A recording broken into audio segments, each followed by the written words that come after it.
Bogus जन्मदाखला प्रकरणी किरीट सोमय्या यांनी नांदेडमध्ये स्थानिक नेत्यांचा समावेश असल्याचा किरीट सोमय्या यांचा आरोप आहे। अर्धापूर तालुक्यात ग्रामीण रुग्णालय आणि पोलीस ठाण्याला त्यांनी भेट दिली। अर्धापूर रुग्णालयातून सुमारे 82 बनावट जन्मदाखले समोर आलेले आहेत। 10 दिवसात मोठी माहिती समोर येणार असा दावा सोमय्या यांनी केला। बांगलादेशी कनेक्शन संदर्भात स्पष्टीकरण होणार असं देखील सोमय्या म्हणाले। पोलिसांनी हा विषय खूप गांभीर्याने घेतला आहे।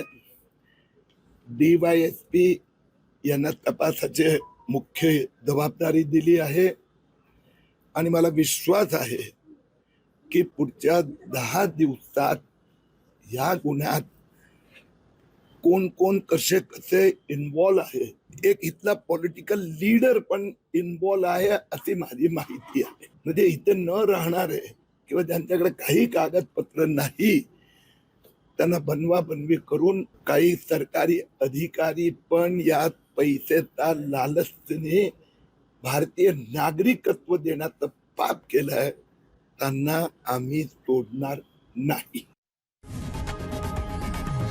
लोकशाही मराठी ऐका, पहा, जागरूक रहा।